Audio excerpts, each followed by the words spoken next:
This right here in my hand is an old Shinola.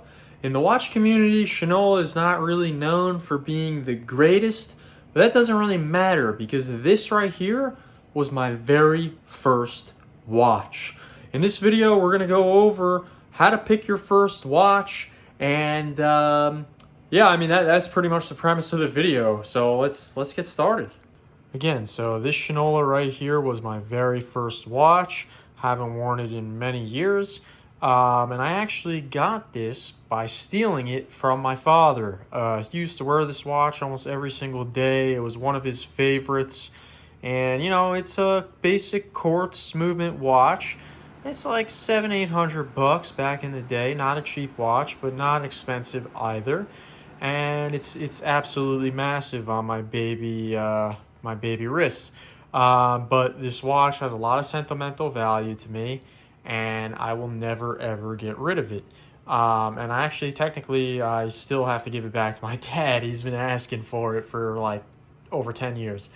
But the reason I'm telling you this is because this watch, you know, it's quartz. It's not really known for being a great watch in the watch community. It's more of a designer watch, as they say.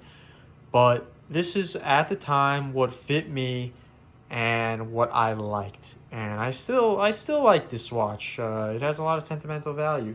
But we're going to go over how to choose your first watch. You finally decided, hey, you know what? This Apple Watch isn't working out for me. I want something a little cooler. So let's go over a couple different things to look for. The first piece of information is going to be obvious. You're going to want to consider price.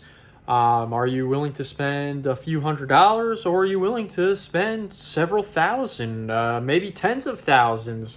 Who knows? You know, everyone is in a different spot in life, and that is the number one thing you need to determine is how comfortable are you spending X amount of dollars. Now, you should never put yourself in a bad financial situation when you buy a watch. I don't care if the watch is $200. I don't care if it's $50,000. You should never put yourself in a stressful situation to buy a watch. You should slowly save up for it, and that should be that. End of discussion. So figure out first what your budget is. The second thing you want to figure out is what type of movement do you want? Do you want something easy to maintain, like a quartz movement or one of those Seiko solar movements? Or do you want a manual wind movement like the Omega Speedmaster? Or do you want a fully automatic wind watch like a Seiko automatic, or maybe a Rolex or something like that? So next you want to determine what kind of movement do I want in the watch. And yes, there is a massive price difference between the three, but we'll talk about that right now. So quartz is going to be the cheapest way into a watch. The second cheapest typically is going to be manual wind. There are some exceptions to that rule. The most expensive watch in the world, the Patek Philippe Grand Complications, is manual wind, but we'll forget about that for a second. Typically, manual wind watches are cheaper than automatic. And third, the most expensive is going to be automatic for the most part. So now you've determined your budget, you've determined the movement. Now you want to determine the size. Do you want a small watch? Do you want a big watch? Something like that.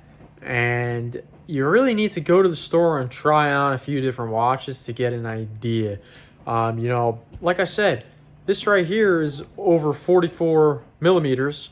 It was my first watch, and I'm a small, skinny dude, a tall, lanky dude, but skinny. And this was massive on me, but I wore this all the time.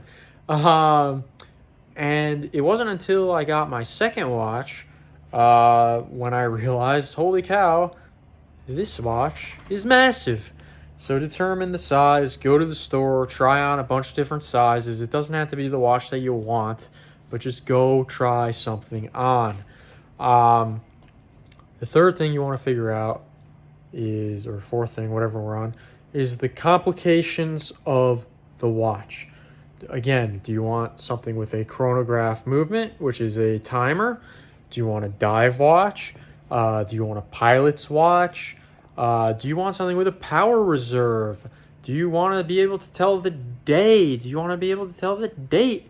Do you want a master calendar with the month, the day, the whole nine, the moon phases? There are so many different complications. There's way more. Not going to name them all, but you need to figure out what complication you want on your watch. So that's another thing. And the more complications that you want, the more expensive the watch is going to be. For the most part. Quartz is a different animal, but for the most part.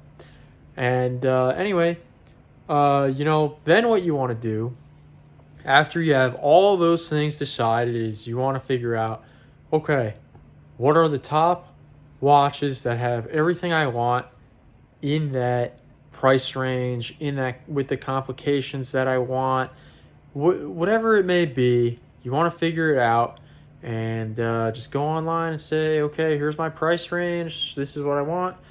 Okay, I'm willing to spend $3,000. Okay, and I want a chronograph. All right, and Speedmaster may be right in your range. Not a new one, but a used one for sure. Okay, I really want a Rolex Submariner, but I don't want to spend way over MSRP. Okay, you could get a vintage one. Fantastic. You don't have to spend $15,000 on a Submariner. You could spend $8,000 on a vintage one. Do I want a Patek Philippe, something like that? Well, you must be a big baller then, especially if it's going to be your first watch. But anyway, hopefully you liked this quick video. If you did, like it, subscribe. It really helps the channel a lot. And until next time, peace.